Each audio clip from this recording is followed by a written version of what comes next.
Cheer. So let me hear you. Good and loud. All right, Gary. Oh, one. Two. Three. Take me out to the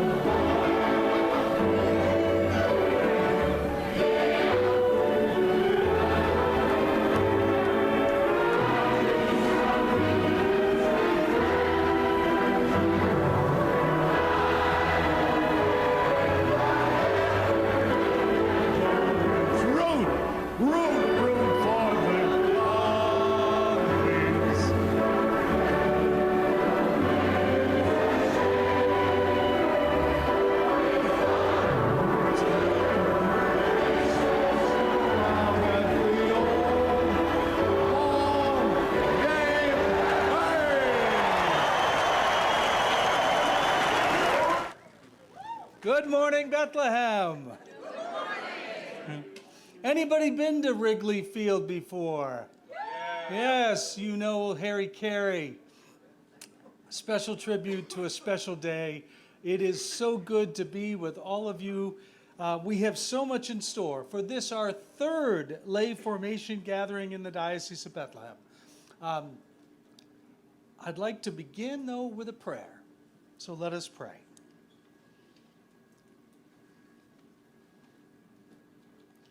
God of all love, great builder of the heavenly Jerusalem, you know the number of the stars and call each of them by name.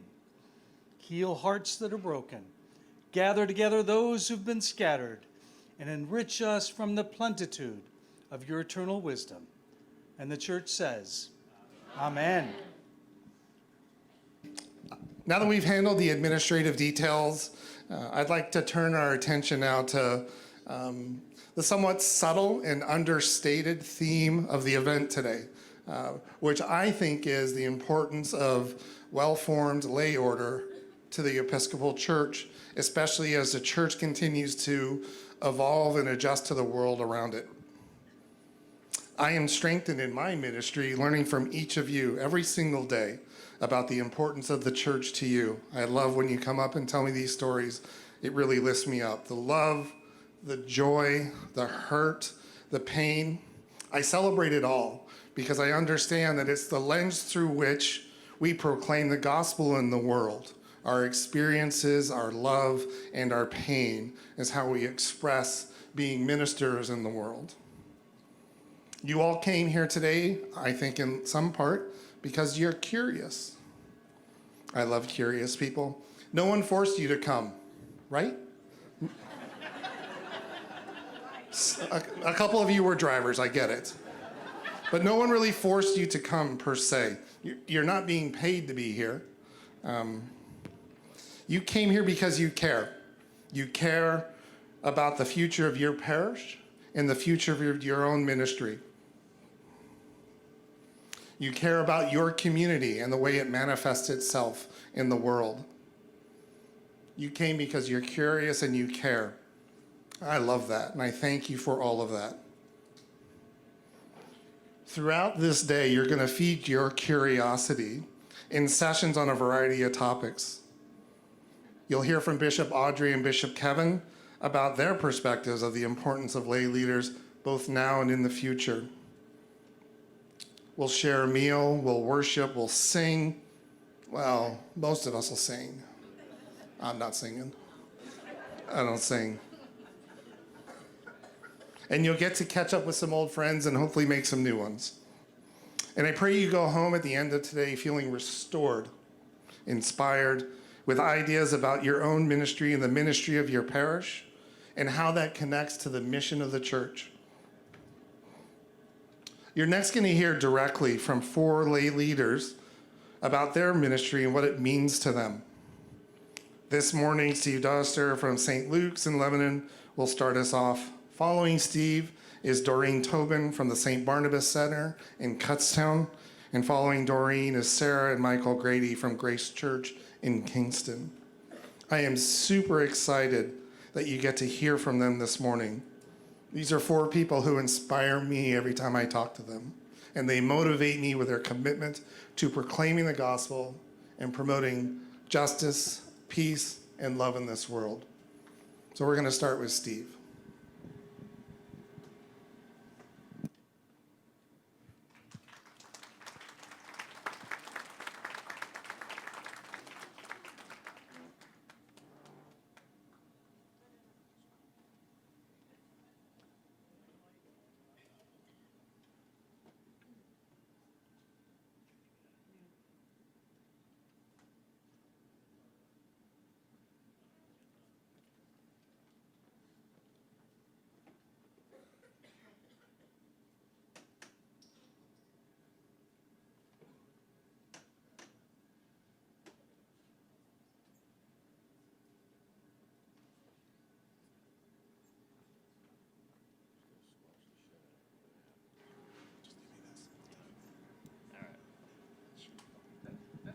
All right, we'll do a mic swap. Good morning, everybody.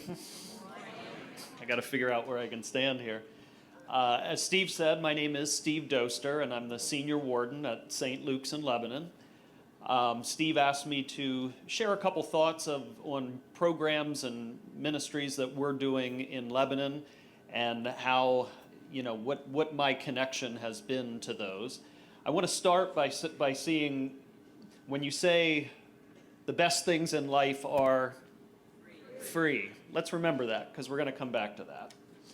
So Father David, a few years ago, came to me and asked me to consider taking on the role of senior warden. And I really wasn't sure what to expect or even what I had to offer in that capacity.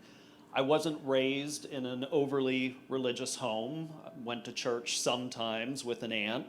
And certainly, if you know me, it's not in my character to stand on a bucket and proclaim the good news across the street corner. So I really, I wasn't sure what to expect with this, but I did have strong opinions about community issues. I dabbled in community politics and took on some certain community efforts at the local level. So as I evolved and grew in this role and did a lot of listening, I started to find my way to this role when I started viewing it through the eyes of my children and what they're seeing in our community, in our world. And it really hit home when a transformation happened in our household, and that was when my oldest child, who was born Caroline, went through the process of becoming a new person before our eyes. Caroline now goes by the name of Grayson, and during the COVID years, struggled with gender identity issues. And it was unfortunate that occurred when the world shut down due to COVID, because it eliminated a lot of potential support and a lot of resources, because we were all stuck in our houses. And you had two parents that really didn't know what to do, other than listen and try to be helpful, but we didn't have any professional guidance that maybe would have made this easier for us. It was especially troubling to see when we started to emerge from COVID and Gray went back to school.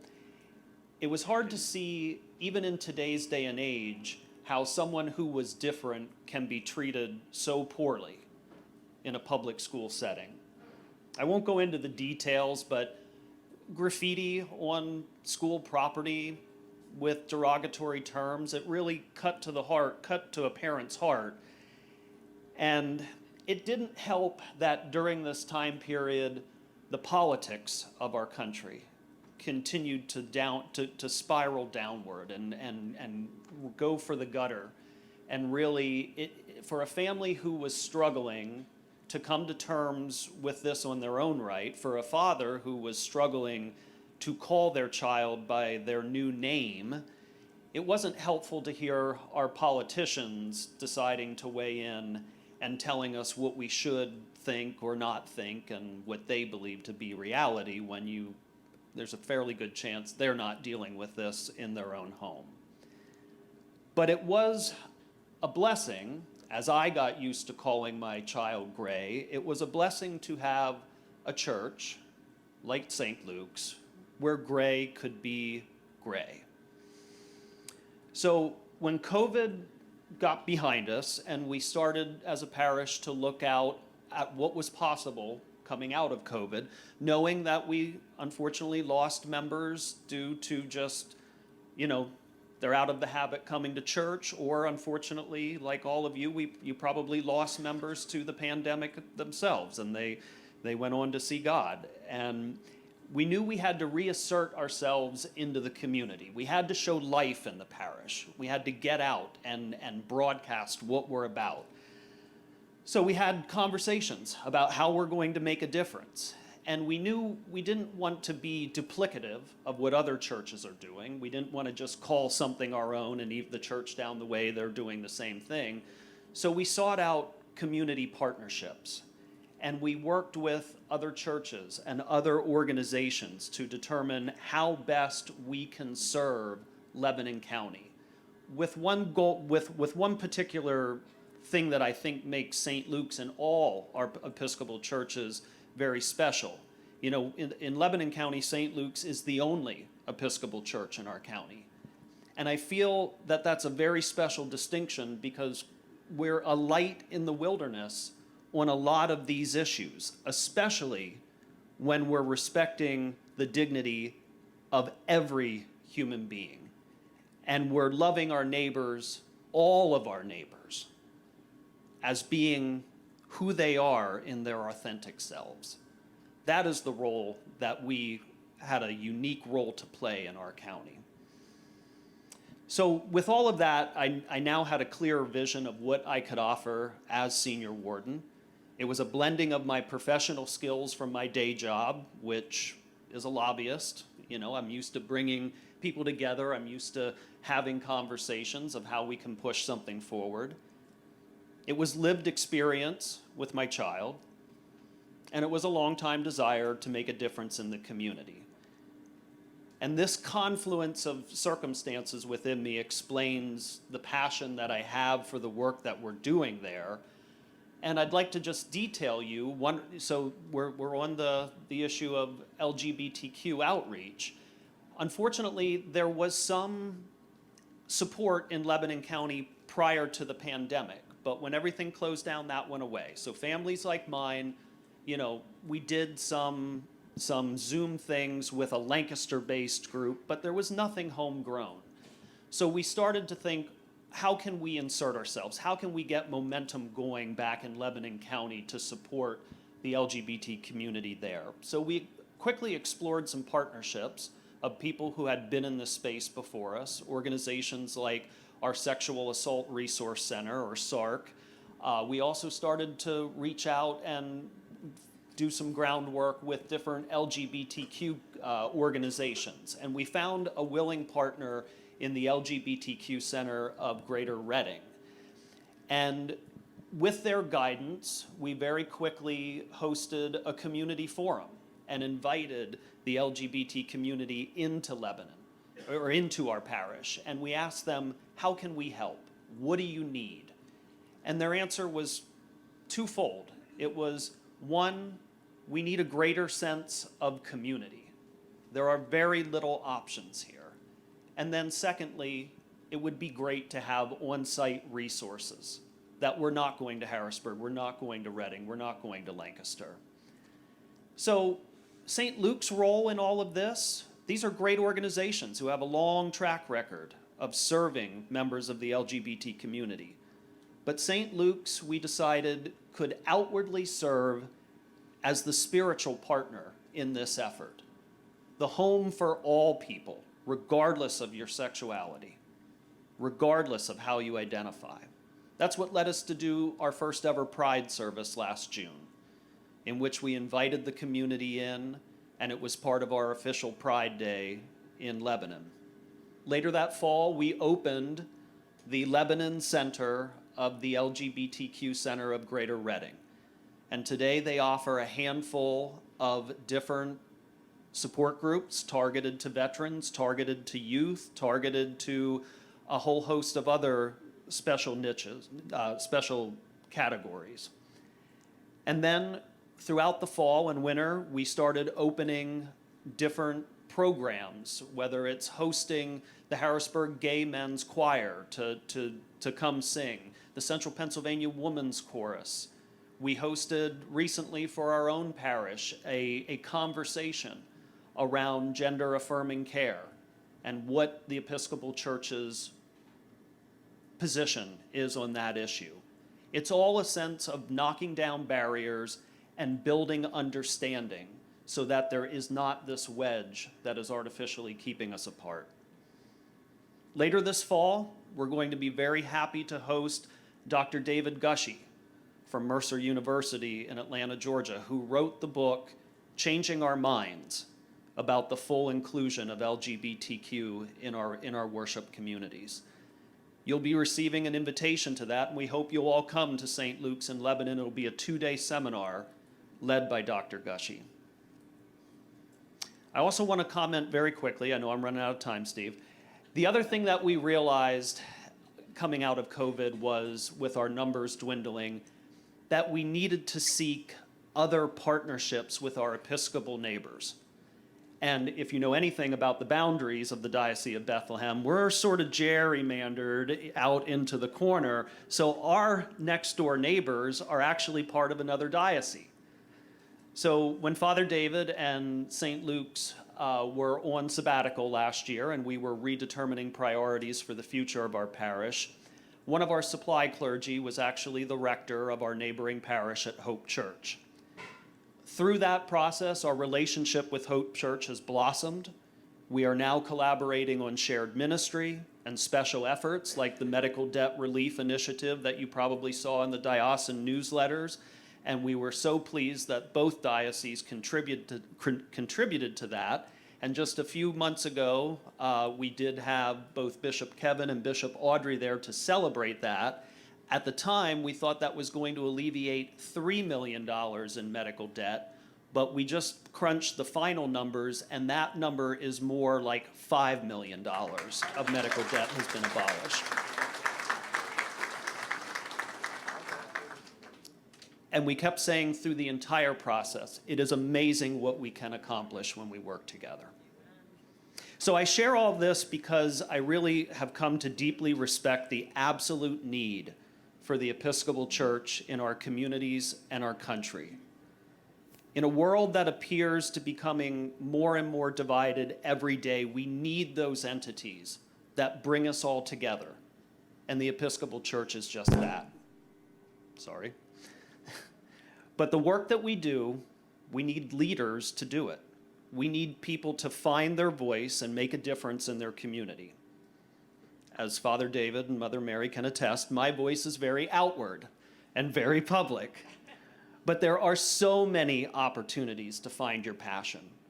St. Luke's has been blessed with people who have stepped up and led initiatives. We had a diocesan resources grant that just blossomed our video broadcasting efforts. And now we're putting out Sunday worships that are so well produced. They look like something coming from the national church. We have other parishioners who have stepped up our outreach efforts with the elementary school across the street from us, where 85% of kids live in poverty. We're offering tutoring. We're offering clothing and emergency resources to them. We have people handling the coffee hours and our traditional ECW structure. Beth Yoakum is here today, who has managed our altar guild. We have a wonderful music program. I know all of you do too, but we need leaders to do that. So back to where we started. The best things in life are free. And I would add to that by saying the most rewarding things in life are those things that you do for free. Thank you for having me.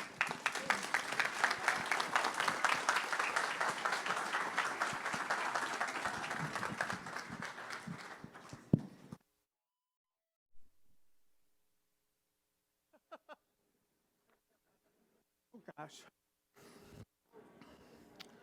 Well, talk about a hard.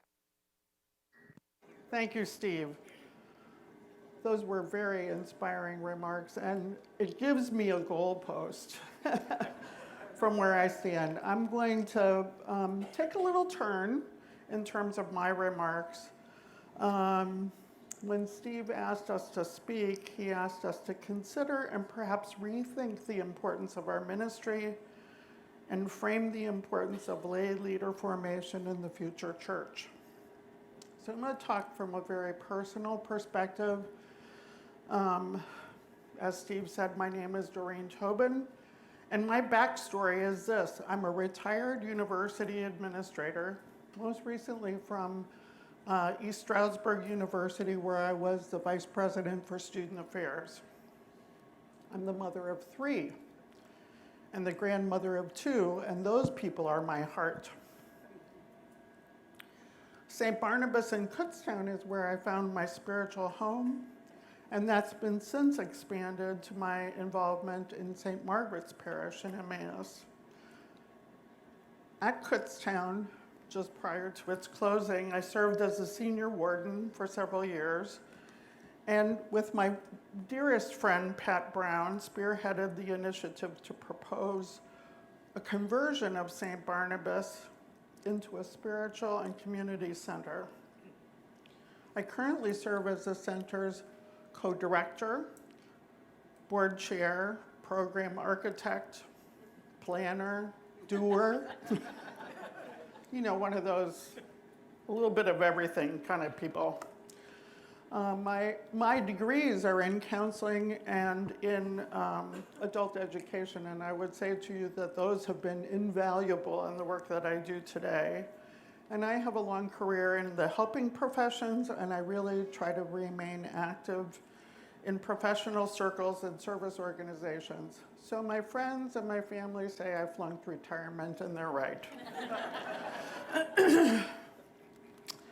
So St. Barnabas, our vision for the ministry at St. Barnabas is to create an inclusive, non-judgmental, and welcoming community in which spiritual exploration, personal growth, and community development can flourish.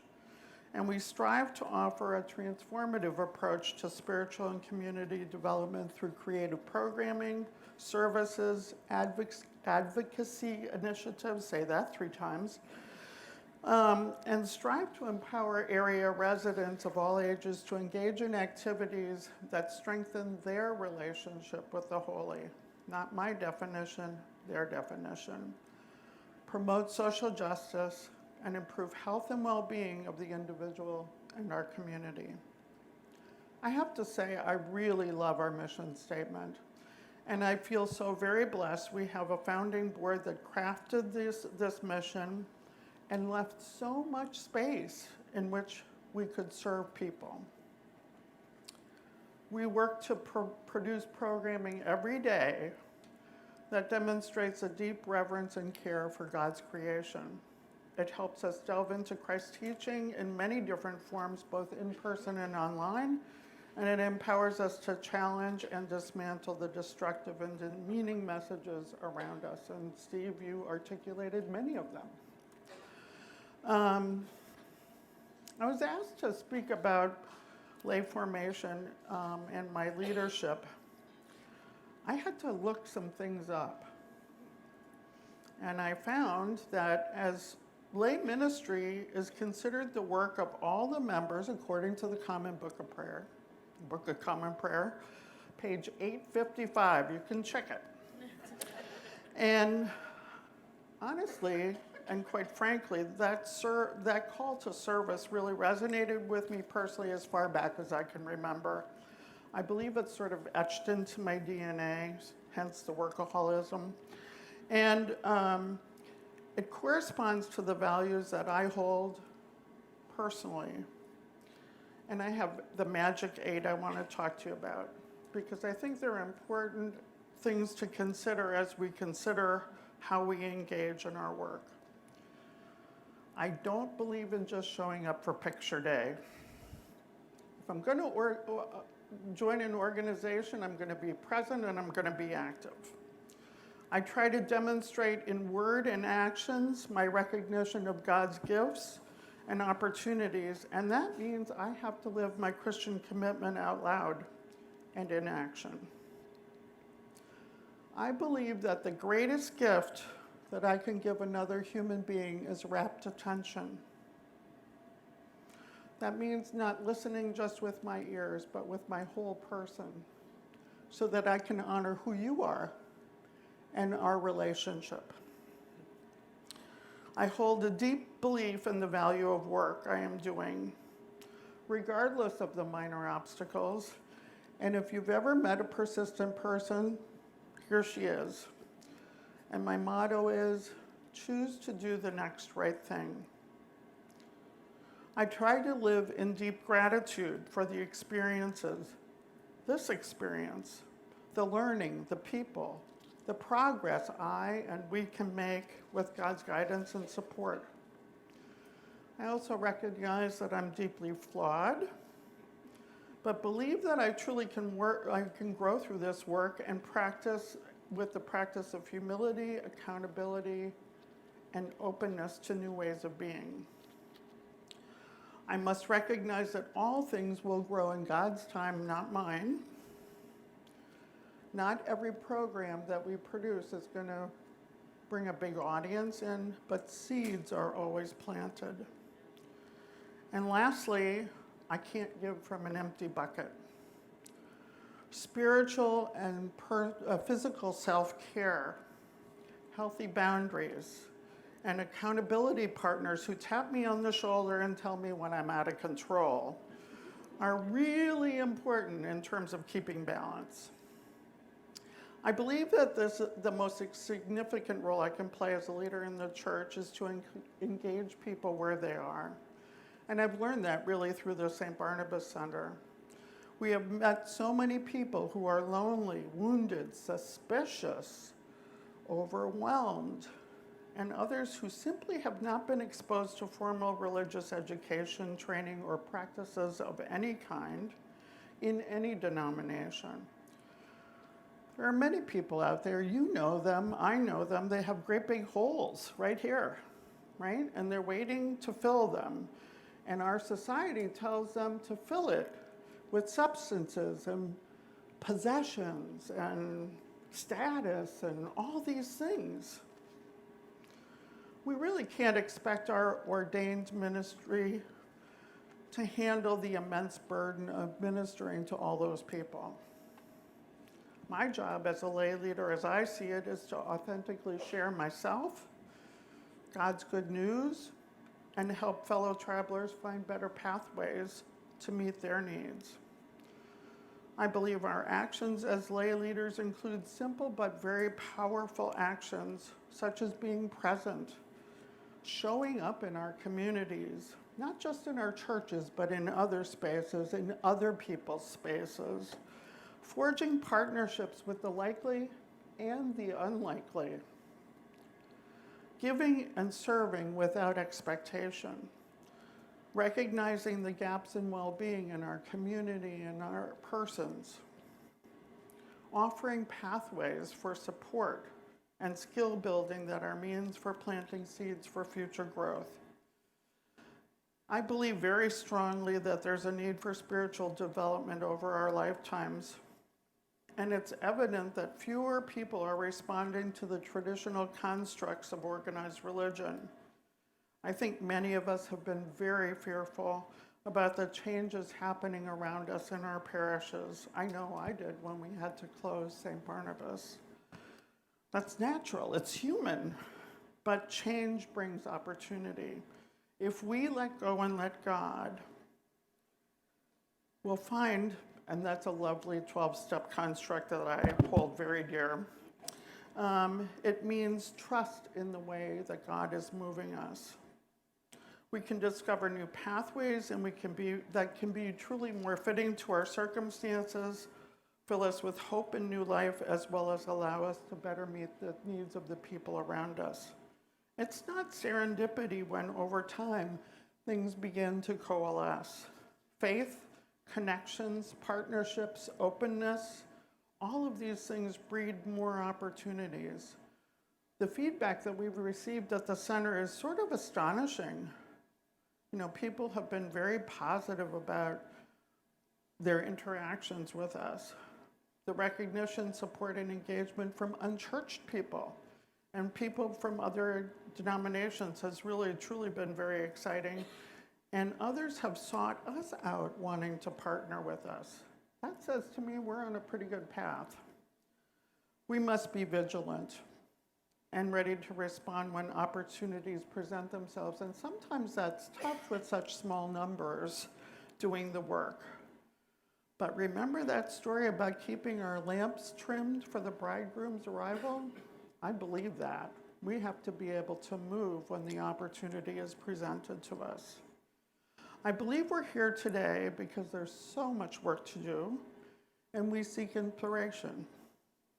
I look forward to sharing my experience, strength, and hope with each of you, and also to fill my bucket. It's right here. I hope that all of us can find what we need to fulfill our vision of mission and ministry with God's help and inspiration. I hope you have a wonderful day, and I hope you find what you need. Thank you for letting me share.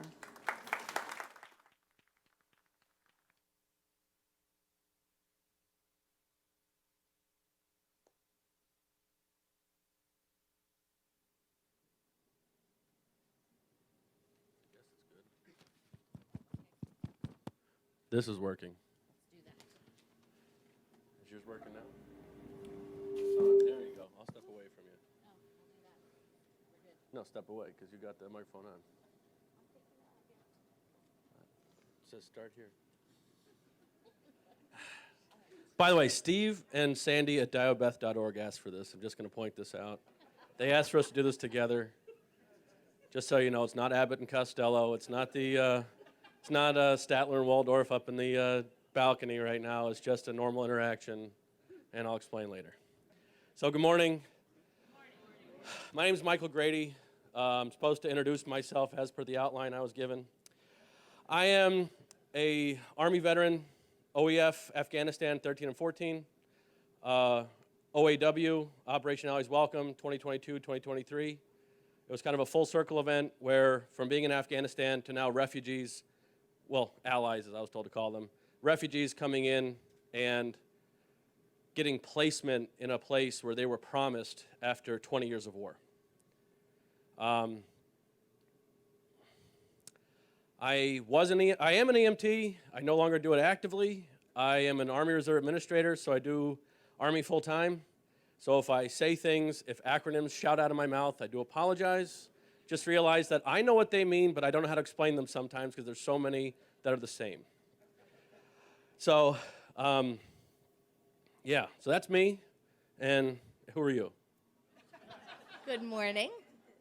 I am Sara Grady. Most recently, the most recent title I've taken on because I've married Michael Grady. I'm also a parishioner. I am also a parishioner, a vestry member, a choir member at Grace Episcopal Church in Kingston.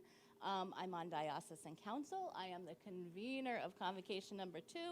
And today, I will see some of you because I am co-facilitating with Steve the How Does Church Work workshop. So with that, thank you. I am going to actually, Michael, pose a question to you. How did you come to be a leader at Grace Church and in the Diocese of Bethlehem? Okay, let me answer that by quoting somebody first. John Adams is once quoted as, "Be brief, be brilliant, and be gone." We're Episcopalians. Brief is not in our structure, and we're half in, half out all the time. So, at least we're brilliant. I give us that. We're all brilliant. So, how did I become a leader at Grace Church? Well, I was born and raised in the Episcopal Church, March 29th, 1984, some 40 years ago. I was baptized in St. Andrews with my godmother sitting in the back there. It was April of 1984. I then was confirmed in that same church in Yardley, Pennsylvania. And then after college, I moved up north to Holy Cross with Father Tim at the helm. Linda Abner back there, and my aunt. And then, like any good rom-com, I met a girl, and I followed her, not stalkingly, but I followed her over to Grace Church. And no offense to anybody who was going to hear this, even you, Bill. When I entered Grace Church, it was for the first time ever I was a nobody. I wasn't somebody's grandson, somebody's child, somebody's nephew, somebody's something. And for the first time, I got to actually experience a service, sitting in the congregation and literally walking away and nobody asked me who I was. It was amazing to be invisible. Because growing up in the church and being in leadership as a youth and moving forward in my life, being a leader at Grace Church was amazing, or is amazing because I'm still there. So is amazing because as a whole, I got to be me. I got to take everything that I learned and I got to invest it into this new church, new community. Same community, just new to me, but whatever. So I became a leader because I invested my time and my efforts. I didn't choose to be a leader.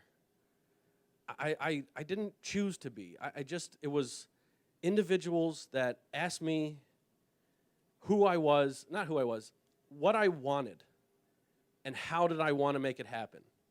Not, what do you want, and oh, here it is, go do it. How did I want to make it happen? And it was amazing, because I was an individual. And Sarah was an individual. And we were, individuals coming together. And then how did I become a leader in Diocese of Bethlehem? Well, as you can tell, I keep talking, so it's not brief. And then it was Gather 22 and Sandy at diobeth.org. And I'm going to say that because when you realize that's their names, not their emails, it's so much easier to find them. So when Sandy and I were talking before Gather, the night before, and of course, when any good 2 or 3 Episcopalians are together, there's always a fifth, right? I thought it was Jesus, but you all went somewhere else. I just want to point that out. And talking with her, it started the conversation of the greater church, the greater pieces of it. How do I bring my life, my everyday into this world? How do I understand the organizations that I'm a part of, the Masons? That G represents God. It's not, geometry in the beginning, but then God, right? There's God everywhere. So in the Army, there's God. We might use his name more in vain than most people do, but it's still there. So I became a leader just by, for the first time, which Bill can attest, and so can my aunt, I don't listen very well. But I actually listened. Yeah, she can definitely attest. She's the better of the listeners. So I became a leader, unbeknownst to me, just by sitting and listening, and then actually responding in a genuine way. How am I a leader? I have no idea. I'm standing here somehow. I guess it's because I'm not brief, but we're here. So I don't know how exactly I did it, but again, it's God. I didn't choose this. It chose me. So Sarah, how did you become a leader at Grace Church and the Diocese of Bethlehem? Well, thank you for asking, Michael. Hold it up tight. Thank you. So my story is almost the opposite of Michael's, who was born and raised from day one in the Episcopal Church. I was baptized in the Episcopal Church, and then I had a 25-year hiatus from the Episcopal Church. Re-entered, probably at the age of, mid-20s, maybe 30s, I'm not sure, to Grace Episcopal Church. And was really in awe, because I was very nervous about re-entering into, as an adult and a mother, and not knowing anything about what would be. But felt very welcomed and felt very comfortable, especially being welcomed at Grace. And I'm still in awe of how I went from being nervous to walk in to standing in front of all of you right now. It's pretty amazing, and I'm still very much in awe. When Steve first asked me to co-facilitate How Does Church Work, I thought, does he realize I don't know how church works? Really? And I said, Steve, are you sure I'm the one? Because I don't really know how church works. And he said, yeah, you'll do fine. So here I am, and we've done it several times, and I've learned so very much from just showing up and just being here. Re-entering the church after 25 years offers, I believe, a unique perspective. It truly does. Our conversations, Michael and I, dare I say arguments sometimes, are very much the basis of many passionate discussions, yes. They really are based in blending of tradition and progress in the Episcopal Church. And that is something that I am passionate about, to be able to see how we can preserve our tradition and continue to honor the history of our church and still do so many inspiring and build so many inspiring ministries. So this summer at Grace, we did a series of envisioning sessions to envision the future of Grace Church, because we know that we're faced, as we all are, faced with the challenges of going to part-time priests and of sometimes not having any clergy leadership and really needing to step up as laity and learn and grow and, learn how to do that, which is a huge shift from clergy-centered leadership. So we wrote a mission statement, and we spent a lot of time on this. Several weeks we talked about how are we, we're trying to figure out and all of these, and it simply comes down to this. The mission of Grace Episcopal Church is to embrace and share love of Jesus Christ. That's it. That's what we're all doing here. So many different ways, so many traditions, so many new traditions, so many old traditions, but here we are. I'm really inspired. One of the things truly over the last few years is watching our resilience through COVID and the changes that we've made and not only our willingness to tolerate it, but to invite it and to work together to build. And Bishop, I'm going to relate something that you often say. Our willingness to work together in building what we cannot see or know. And so here we are today. And Michael, I'm going to ask you, what inspires and gives you hope about the future of the Episcopal Church? I took notes for this one. So, what inspires me and gives me hope? So, spiritual connections is the easiest way to say this. I could say empowerment, I could say a lot of different things, but spiritual connection. And I was empowered by church leadership, both clergy, Kevin at diobeth.org, Steve at diobeth.org, Sandy at diobeth.org. Those are their names, by the way. Those are their names. And most recently by Father Dan Gross. I was empowered by them by learning about myself. Now, how does this inspire me hope for the future of the church? The church itself is not four walls and a roof and a basement and a light bill and a money pit kind of thing. Tom Hanks, good movie. Anyway, for me, the future of the church is beyond the Sunday mornings and Saturday evening services. It's in the future that the hope is the church is everywhere all the time. Hope for me came from Father Dan with Bible study and the idea that during Lent, we didn't just read a book. We did read a book, but we didn't read a book.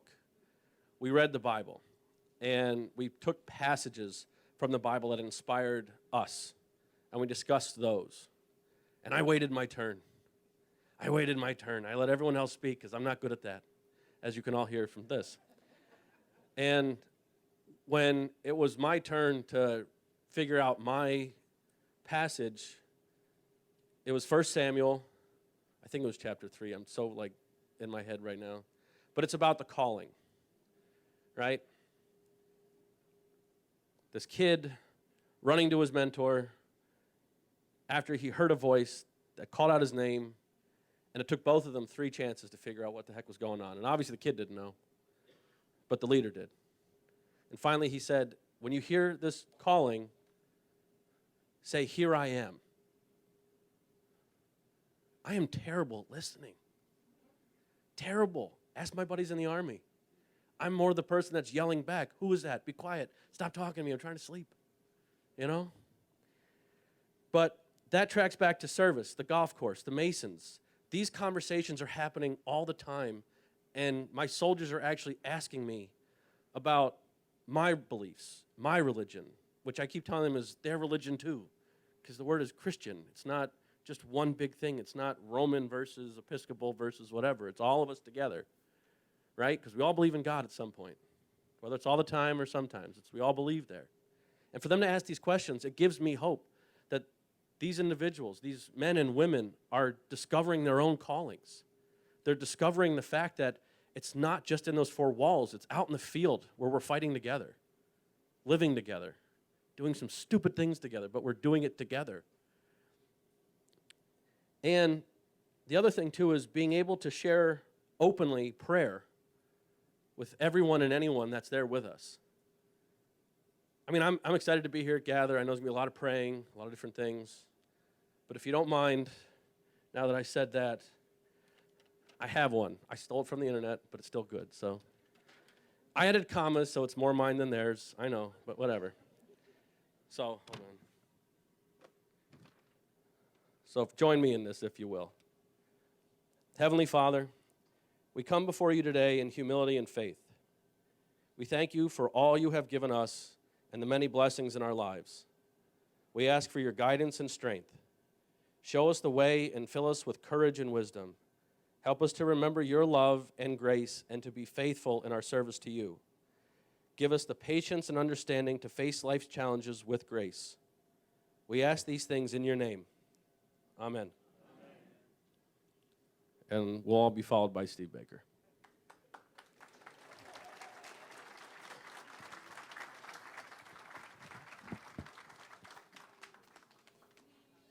You had to know it was coming. Go Sox. So thanks to everyone and those wonderful perspectives. Can we have another round of applause for all of them? Thank you.